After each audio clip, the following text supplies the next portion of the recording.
What's going on, guys? Greatest podcast on turf. Welcome. Mock draft. Merch dropping Friday. April 1st, 2021. We got our mock draft coming to you guys today. This is probably our second to last mock draft, if I had to guess, because as we're recording this, the draft is 1 month from today. Actually, it is March 20th.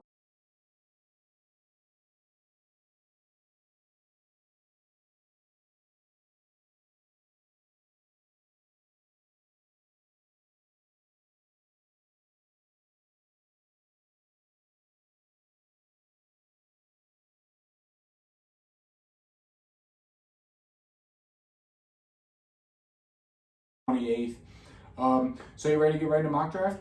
Jacksonville Jaguars are up on the clock. 101. There are rumors that Trayvon Walker goes here.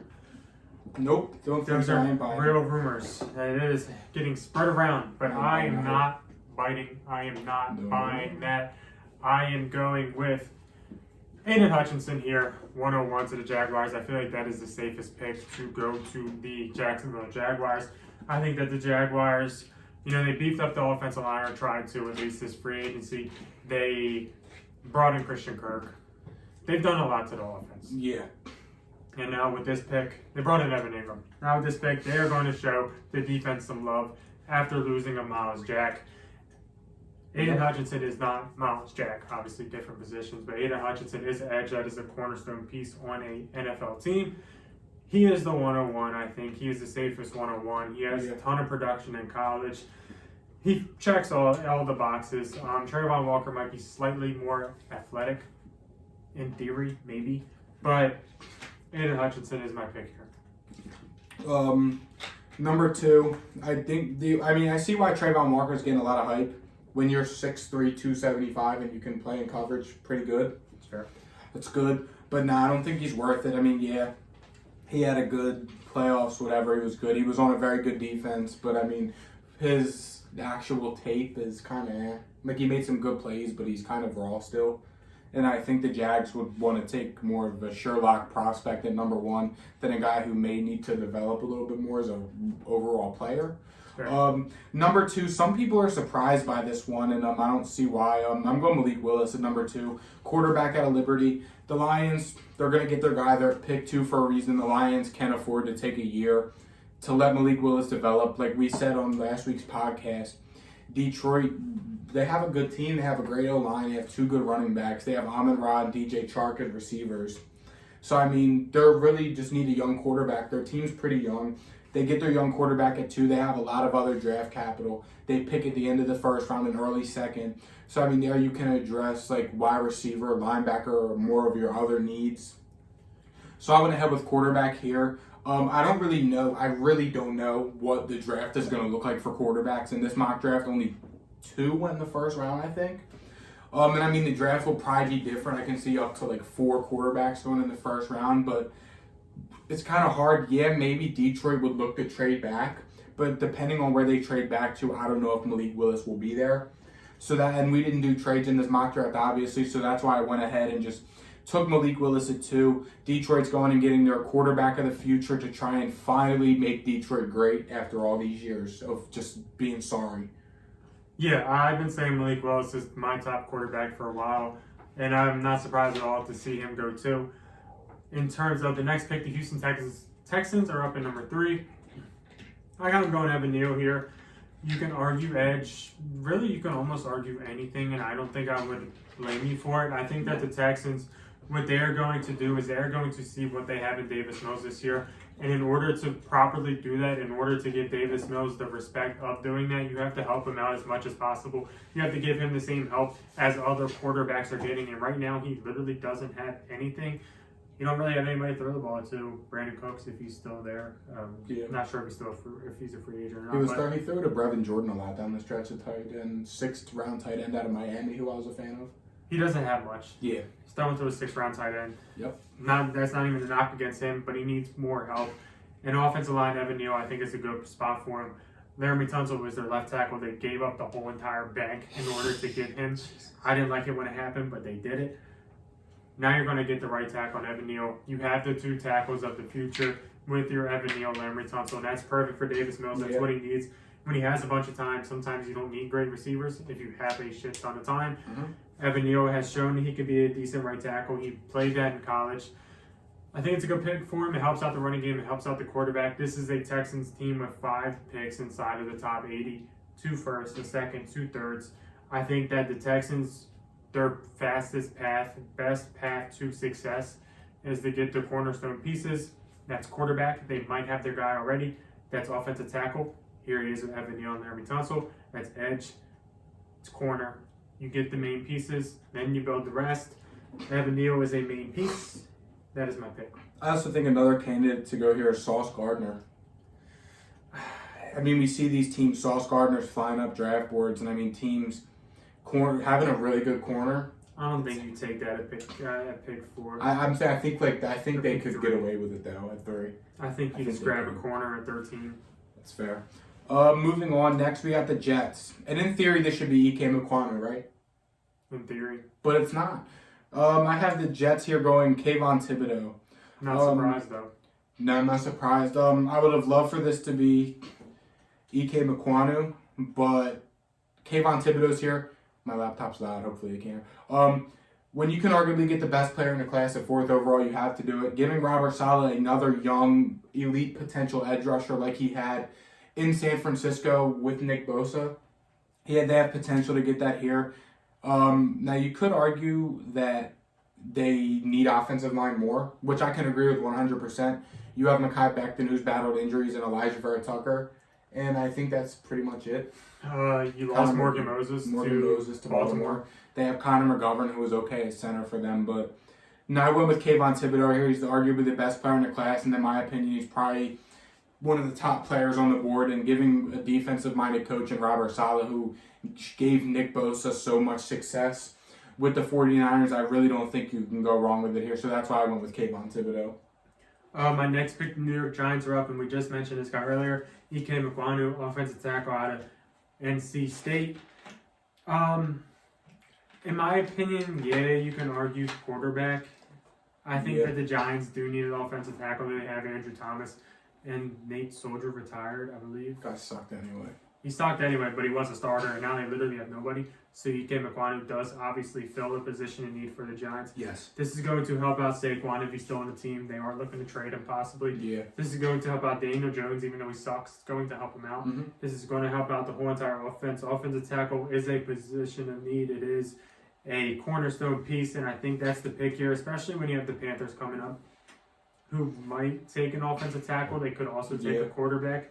If I'm the Giants and Malik Willis is here, I don't think you think twice about it, and I think you just pulled the trigger on Malik Willis. Probably take Malik Willis, and then an lineman at 7. But Malik Willis is gone. That's personally my QB1.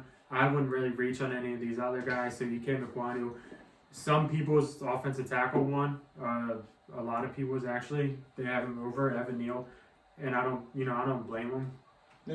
This is why we mock. 6'4", 310. He has everything that you could possibly want in the tackle.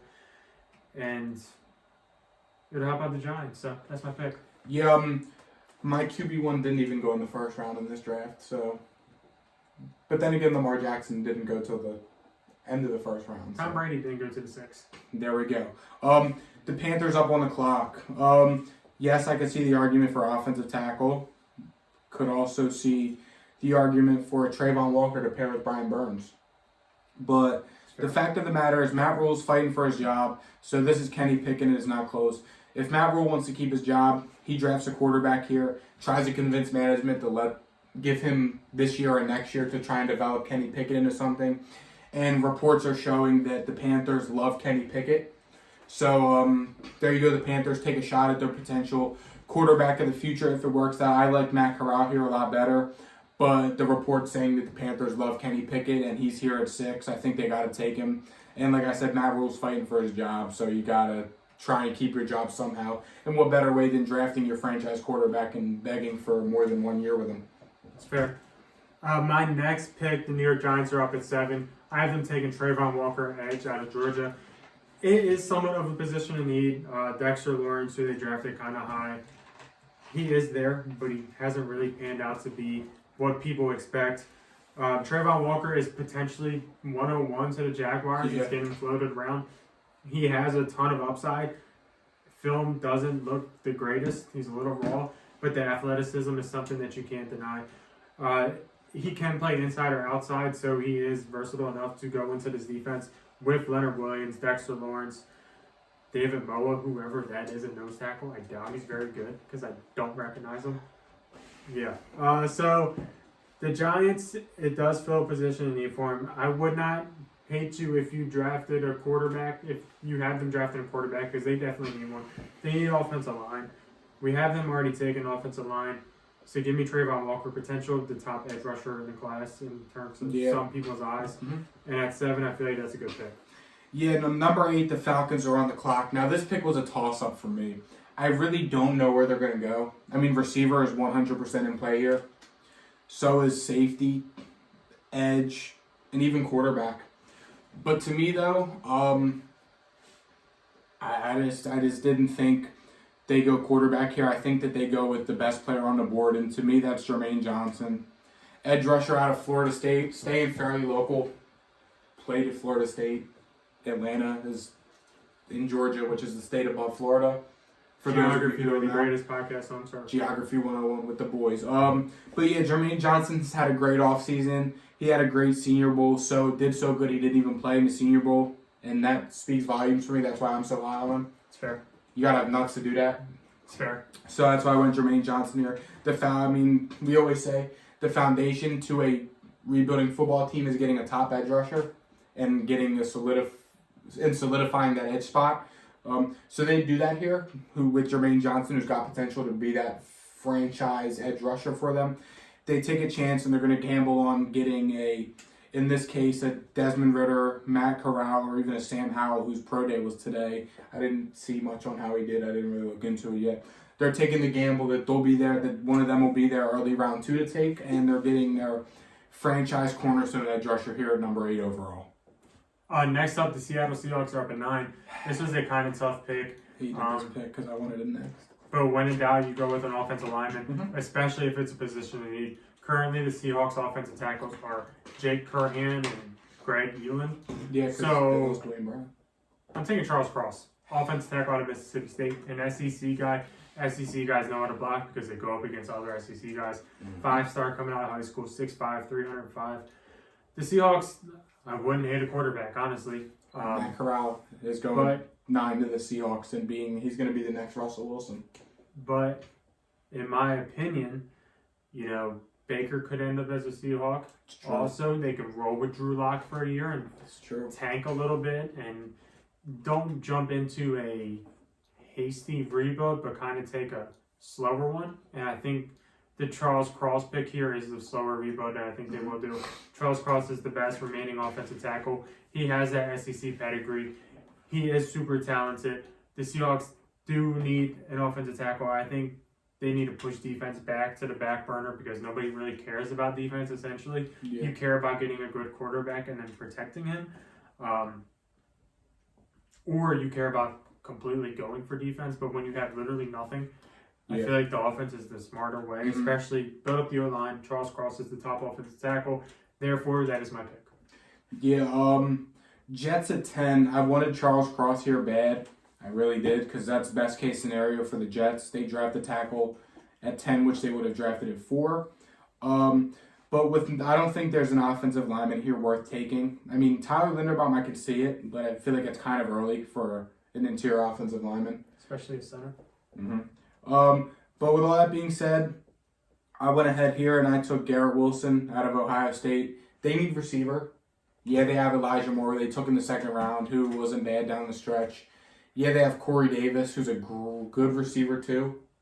But they go ahead and get Garrett Wilson here, a guy for Zach Wilson to throw to. Got to take the top off the defense and to help make your offense more dynamic. I know this should be offensive line, but there's honestly just not one here worth taking with this 10th overall pick.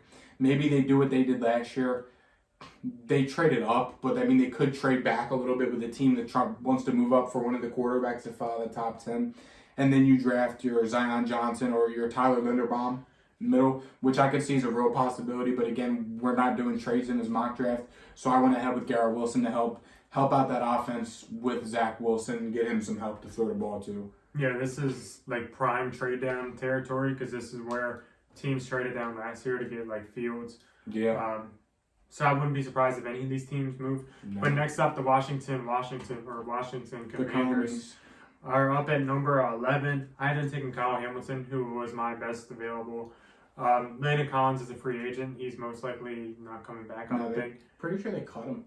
Yeah, so probably not coming back unless he takes a much cheaper deal. Kyle Hamilton is here. He's arguably the best player in this draft class. He didn't have the greatest combine numbers, which worries some. But sometimes, you just have to watch film. Kyle Hamilton is a man of film. He has shown that he is a stud in college. That was amazing. Washington could use him. Washington could also use a lot of things, so I wouldn't hate you if you drafted a receiver here. I wouldn't hate you if you drafted an offensive lineman. I saw Kyle Hamilton, and I was just like, let me do it. Listen, if he doesn't go here, he probably goes 15 or 6. If he doesn't go here, he could go next pick. Probably going 16. Or 13. He could literally go anywhere. Yeah, it's fair. So Kyle Hamilton, best available player, Washington. I mean, a receiver could help, but Carson Wentz sucks, so what's the point? Yeah. It's good defense. That's me. I'm going quarterback here, and I'm not thinking twice about it. But I like Kyle Hamilton pick best player, and arguably. You would have went quarterback? I'm going Matt Corral. They need a quarterback. No. There's no way they draft Matt Corral. Why? They brought in Carson Wentz. Who sucks. They don't think that. I understand, but they're going to see that. Okay, so if it's you would bring in a quarterback. But Washington will not. Yes, if it's me, I'm bringing in a quarterback. Well, yeah, me too. Yeah. If it's me, I ain't trading for Carson Wentz 3 weeks ago. If it's me, I ain't trading 2/3 for Carson Wentz. Yeah. Anyways, the Vikings on the clock at 12. This is corner. You could see a Jordan Davis here or Devontae Wyatt because they did just lose Michael Pierce to the Ravens. Yes. But they have more pressing needs such as corner. So I went ahead here with my CB1 of the class, Ahmad Sauce Gardner out of Cincy. Best corner in the class, guy's a stud. He's tested good, he's fast, got long arms, and yeah, the Vikings need corner, enough said. My next pick, Houston Texans are up at 13. I'm going with my corner 1, Derek Stingley. As a freshman, if he went out, he probably would have been a top 5 pick. Yep. I think he still should be top 10. He fell to 13. The Houston Texans now get Evan Neal, cornerstone.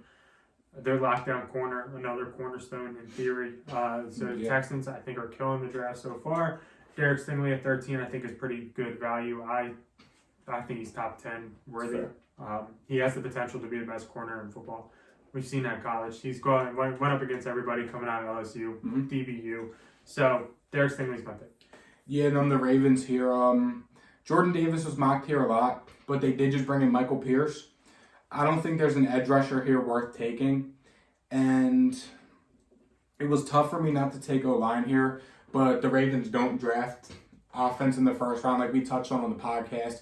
Be sure to check it out if you haven't checked it out already. We did an AFC North Off-Season breakdown, went in depth, predictions for next year type of deal. So be sure to check that out. Available on all platforms, YouTube, Apple, Spotify, any other podcasting platform you could think. But with that being said, I went ahead here and drafted Devontae Wyatt, interior defensive lineman. The Ravens like to run a lot of different defenses. Some 3-4, some 4-3, some 4. The Ravens run every defensive package, and especially they like to blitz a lot. So you got Michael Pierce to be that typical nose guard, clog up the middle, and Devontae Wyatt to help rush the passer, to help be that opposite D tackle next to him. He played with Jordan Davis, and we saw what they did together as a defensive line. So Devontae Wyatt with Michael Pierce, that's a great combo, and that's the Ravens thing to do for me. So, I mean, normally I would say Jordan Davis probably, but you don't need 2 Jordan Davises on the field. You need a Devontae Wyatt and a Michael Pierce. And Michael Pierce and Jordan Davis are kind of the same player. They bring the same things to the table. So that's why I went with Devontae Wyatt here. My next pick, the Eagles are up. Easy. And we've said, they need corner, line, D-line. No matter which way you spin it, and you can argue receiver. With this first pick, Andrew Booth, corner. Outside Darius Slay, they literally have nobody. They have Avante Maddox, bro. Come on, Jesus Christ. Avante Maddox. I do it every week. But Andrew Booth is a stud out of Clemson. Didn't allow shit in Clemson. Nope. Hopefully he doesn't allow anything in the NFL unless he's playing the Cowboys. Then he can allow everything in the world. But a Clemson guy who has produced decent corners, a.k.a. A.J. Terrell, a.k.a. Trayvon Walker, a.k.a. a few others. So Andrew Booth has some pedigree there coming out of Clemson. He's went up against everybody that you could possibly imagine coming out of Clemson. So give me Andrew Booth.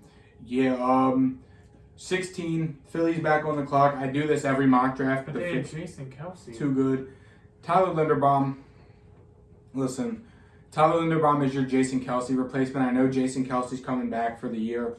If need be, Tyler Linderbaum is athletic enough to where he can move the guard for a year. Fair. He's better than Landon Dickerson, who you drafted last year. It's fair. And after this year, when Jason Kelce retires, Tyler Linderbaum will have been able to be in the same O-line room as Jason Kelce, who's arguably the best center in the NFL and has been for a while. So yeah, you get that. Linderbaum, like I said, he's athletic enough to move the guard for a year. He kind of fits that Eagles scheme, the outside zone option runs that they like. And like I said, he's athletic enough to where he could pull across field. He could pull down block. He's big enough to where he could go kill an end coming off a pull. And he's a stud. I think he fits the Eagles way too good. And I know I do this mock every single mock. The fit's too good. And I think that the Eagles, they need offensive line more than Eagles fans must think. That's fair. My next pick, the Chargers sucks. Are up at 17. I didn't love it because I don't love Trevor Penning, but he is my pick here. The Chargers, their current right tackle is Storm Norton. That guy fucking blows. He couldn't stand in front of Mason Crosby for 3 seconds. He sucks. He's so bad. So give me Trevor Penning here to hopefully help out that offensive line. They're one side they got Slater, which is perfect. Bulaga's not there. So Trevor Penning. Granted, I don't love him. I wouldn't mind receiver here either. I was thinking of like a burner. I was really considering it. Chris Olave here is beautiful. Because Keenan Allen is just slow, and so is Mike Williams. I was really considering it. Chris Olave here is beautiful. But then I thought about it, and I was like, what's easier, an offensive tackle, a receiver? So let me take an offensive tackle. It's Trevor Penning. I'm pretty sure he's huge. 6'7", 330. So should help out Herbert a little bit. Even though he sucks, 6'7", 330. He should be able to stand in front of Crosby or Chandler Jones. For at least 3 seconds. Yeah. Or the Broncos, Bradley Chubb. Gregory. Yeah. Frank Clark. The Saints. Speaking of Chris Olave. Chris Olave to the Saints. They love drafting Ohio State guys, and they drafted an Ohio State wide receiver for Jameis to throw to. I know they just bought Traquan Smith back on a 2-year, $6 million deal. I know. Trey Smith, Traquan Smith, one of their small, speedy bum receivers. So yeah, Chris Olave is the pick here. It's fair. I could also see quarterback here. I know they have Taysom, I know. But they bought back Jameis for a reason, so. Taysom, the answer. And Ian Book. Winningest quarterback in Notre Dame history. Sit the fuck down, Joe Montana. Yes. Joe Montana.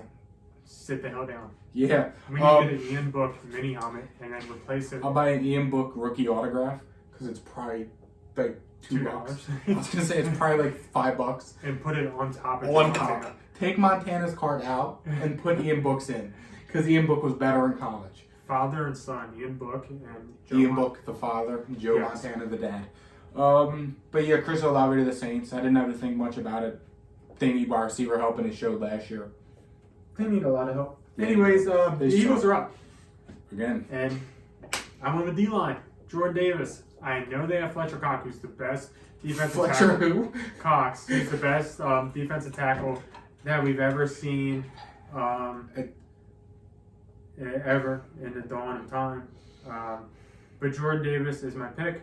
He will replace Fletcher Cox when he's 50 years old, which is next week. So give me Jordan Davis to fill that void. Brandon Graham's old too. I know he's a defensive end, but still, they need somebody on the defensive line. I wouldn't hate an edge rusher here, like a Carl Aftis. I was considering it. But I wanted to go with Jordan Davis because I feel like he's too good to pass up here. All the way down to 19. It's fair. And it's an Eagles pick. Yeah. So, that's my pick. It's fair. The Pittsburgh Steelers are on the clock. I went ahead here and took Trent McDuffie. As we talked about on the podcast, they don't have a corner worth a goddamn, except maybe Levi Wallace. Trent McDuffie is some people's CB1. I think he's Daniel Jeremiah's CB1. Pretty sure he's like 17, 15 on... I think he was 14 at one point on Daniel Jeremiah's top 50. Which, I mean, Daniel Jeremiah is a pretty credible dude. I mean, I looked for him at all my draft stuff. I don't give a fuck. Fuck Mel Kiper. That guy sucks. But yeah, Trent McDuffie here to the Steelers. The Steelers need cornerback because Levi Wallace is their only corner worth a goddamn. So Trent McDuffie here is from Washington. Washington's produced some pretty good DBs. And like we talked about on the podcast, the Steelers need corner so bad. It's fair. Next up, number 21, the New England Patriots are taking Jamison Williams. Take it. Jamison Williams would be a lot higher if he didn't tear his ACL. Yes. The New England Patriots do need receiver because Kendrick Bourne, Nelson Aguilar, they don't have Gunner anymore, so I don't even know. Jacoby Myers, bro, come on. Nikhil Harry, my bad. John and Hunter Henry. Yeah. 3 and 4 highest paid tight end. Jamison Williams is the only guy with speed on that. And Nelson Aguilar, maybe. You can argue, maybe. Jamison Williams is the only receiver on the Patriots that could be a potential wide receiver 1, and he is my pick. I'm sure he got thrown to by Mac Jones, so I'm sure they have. No? He got thrown to by Justin Fields. He transferred from Ohio State this year. He was like the receiver 3 behind Olave, and he transferred right after Ohio State lost to Bama. Oh, well, you don't know Mac Jones, but they're still Alabama, you know. He got thrown to by Bryce Young and Justin Fields. Not bad. Probably better than Mac Jones. We interrupt this program to bring you a word from our sponsor, My Family's Business, Literally Pizzeria. Best cheesesteaks in Delaware, voted 2 years in a row, top 10 cheesesteak in the state of Delaware. Great family business. There's amazing prices, great people that work there. I work with all my best friends. My dad and my uncle own it. If you go into one of our Little Italy locations in Delaware, you let them know that the greatest podcast on turf sent you, or you show proof that you're subscribed, you will get a discount off your already amazing cheap prices. Just throwing it out there. Check out our sponsor, Little Italy Pizza Shop in Delaware. They're on the shirts. You guys will see it in the merch drop on Friday. They're on your shirt. Go check them out. Wear your merch if you come in, and I can't promise anything free, but if you wear your merch in there, I'll hook you up. Back to our regularly scheduled program. The Green Bay Packers are up on the clock at 22. I think that they should and could go receiver here. Yes. But with them having a 28th pick, they could get the same guy here. Then they could get the same guy at 28 that they could draft here and maybe miss out on a guy that they don't draft here and maybe wait to 28 because there's plenty of good receivers and not a lot of interior offensive linemen left. So I went ahead here with Zion Johnson. They lost Corey Linsley. They do have Elton Jenkins and they do have David Bakhtiari. But that's about it on the offensive line. Zion Johnson, he can play guard. He can play center as well. He worked center at the Senior Bowl. He's seen getting extra work. He can play center or guard. So he has that going for him. Elton Jenkins, another versatile guy who they can move around to the other guard. I would say you plug Zion Johnson in at right guard or at left guard or center, and you figure out the rest. I don't think Zion Johnson would make it to them at 28 because teams like Dallas, even Buffalo, Tampa Bay definitely would look to inquire about him. So that's why I went ahead with Zion Johnson here at 22, and I think they're going to wait till 28 to take a receiver. That's fair. Next up, the Arizona Cardinals are up at number 23. I haven't taken George Karlaftis here. This pick sucks too. It was kind of easy. Chandler Jones is gone. J.J. Watt's 35 years old. So they need an edge rusher. They also need corner. So it's one of those two for me. But George Karlaftis is the top edge rusher here. Coming out of Purdue. At the start of this whole thing, he was like top 10, pretty much, I'm pretty sure. He was getting my top 3 at one point. Yeah, now he's fell down a little bit. Yeah. But he is my pick. He's kind of similar to J.J. Watt in terms of like position fit in theory. So he's my pick here to the Cardinals. It is a position in need for him. Like I said, with J.J. Watt and Chandler Jones being gone, J.J. Watt being 35. They need an edge rusher, and Karlaftis is the man. Yeah, I think receiver could also be in play here. I can see it. Outside of D-Hop, they have Rondale Moore, who's a gadget guy. So I really think receiver could be in play here. Dallas is on the clock, and speaking of, I was putting Zion Johnson here if Green Bay didn't take him. So I went ahead with the next best thing in Kenyon Green. Dallas now has holes at right tackle, left guard. Anywhere else I missed on the offensive line? Right tackle will be fine, but it's center and left guard. And Kenyon Green can play all positions on the offensive line. He has experience at right tackle. He has experience at both guard positions. He's a dream fit to Dallas. He is another SEC guy. Texas guy. Which is in Texas, which Dallas is in Texas. Is in Texas, and so is Texas A&M. Yes. Geography 101 with the greatest podcast yes. ever. But yeah, this pick was kind of easy for me. I really didn't. I mean, Dax Hill always. I love Dax Hill, and I think he'd fit great to Dallas. But I think you have more pressing need than safety at this time. And I mean, like offensive line. So I went ahead with Kenyon Green here. Yeah, I'd say that we have a little bit more pressing need than. Yeah, just figured I'd throw that out there. It's fair. You didn't have to, but that's fair. The next pick, the Buffalo Bills are up at 25. And this is a position in need for him for sure. Yeah. I have taking Kyer Elam, cornerback out of Florida, SEC guy, so he has the pedigree. Right now, their corners are Tre'Davious White and Ciaran Neal. Do they still have Jalen Johnson or Jay Johnson? What the hell's his name? Jalen Johnson? Jalen Johnson's a Bear. Levi Wallace was their number 2. Who was their... No, they have... Jaquan? He's a safety. I'm thinking of... Teron Johnson is what I'm thinking of. Well, he's not listed very high. Either way, they can still use a corner. Yeah, Kyer Elam is the man. I'm pretty sure he can play inside and outside. Yes, that's as well. Yeah, but he's more of an outside guy. Either way, they can use it. So he had a good combine. He had a good pro day today too. Kyer Elam did. Cool. That's my pick here to the Bills. And the Titans here, Drake London. I know. I was thinking linebacker here, but last year we saw how Mike Vrabel made it work on defense with whoever they had. So, didn't Jaylen Brown just sign somewhere? Can you look at that real quick? I think he just signed somewhere because I was like, damn, maybe the Raiders, I want to say. Yep. Raiders, I thought. They can make it work, but I had them taking Drake London here just because last year their offense was so bad. I know they had injuries, but just say Derrick Henry goes down again or he's not the same coming off his injury. Robert Woods is coming off an ACL injury, so who's to tell if he's going to be back? And if Robert Woods doesn't come back the same or if he takes longer to rehab, Nick Westbrook-Akina is your receiver too. So they get Drake London here. Drake London's a stud. He's quick. Ryan Tannehill can't throw the deep ball that well. But you have Drake London who's a speed guy. And he would also be very fun in an offense with A.J. Brown and Derrick Henry bearing they're all healthy. So it's just another piece of firepower to the Titans offense, which desperately needs it in the AFC and how high-powered it is. They kind of put defense on the back burner here, but I mean, I could see linebacker now maybe, but I think that offense is more pressing for them than defense, especially with what Mike Vrabel did with the minimal pieces on defense that they had last year. That's fair.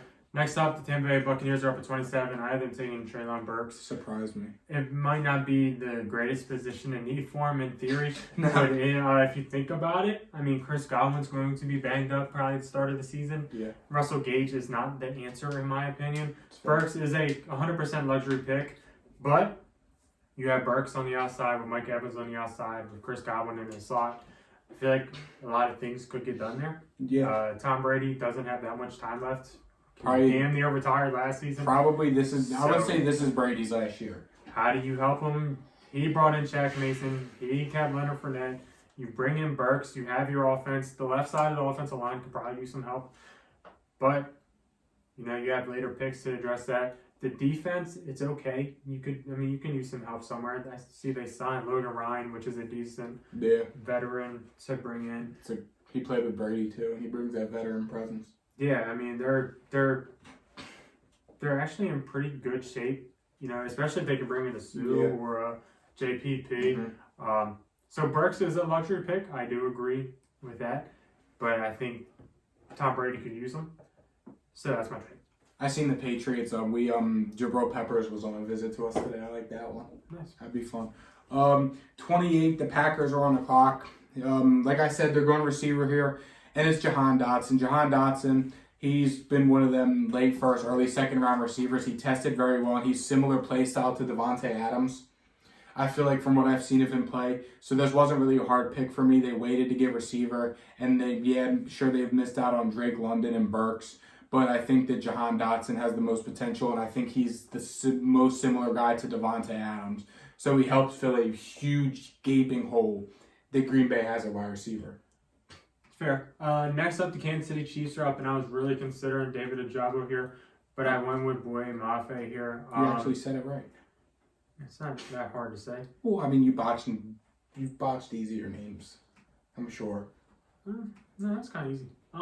Anyways, the Chiefs, in my opinion, this does fill a position of need because currently at edge, they got Frank Clark and for some reason they got Chris Jones listed as an edge.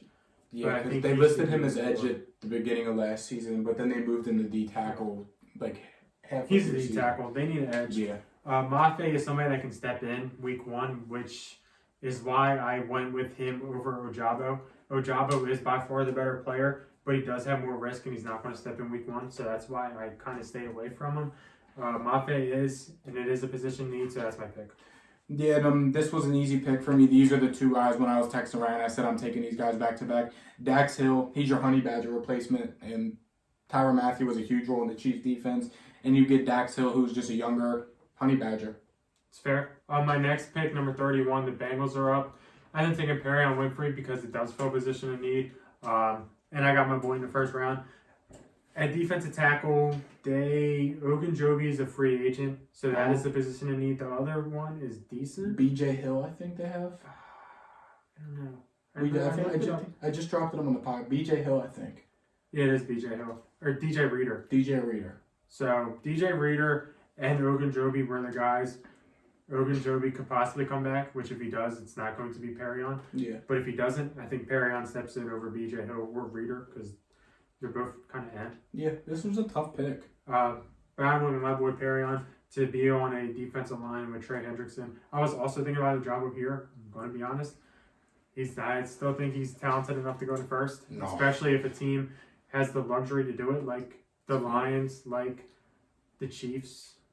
Bengals could even do it. I think one of the young teams will take a shot on him. It's fair. But Perrion Winfrey's my pick here at 31. Yeah, I'm at 32, the final pick, the Lions. I really thought about Christian Watson here. I really did, out of North Dakota State. But they did just bring in DJ Chark on a prove-it deal. And Amon-Ra had a breakout end of the season, just like I predicted. But, I mean, this pick is best player available in a position of need that's not quarterback at this point. So it's best player available. It's not offensive line or quarterback or running back. So I went ahead here with Nakobe Dean. And why Nakobe Dean over like a Devin Lloyd or a Christian Harris, do you ask? Because Dan Campbell likes to draft dogs. And Nakobe Dean is a dog. Dan Campbell likes a guy that's going to go out there, go balls to the wall every play, fly around the field, and make shit happen. And to me, that's Nakobe Dean. I love Nakobe Dean. He's probably, honestly, my favorite player in the class just because how scrappy he is and he's just a stud. So that's why I went with Nakobe Dean here. That's fair.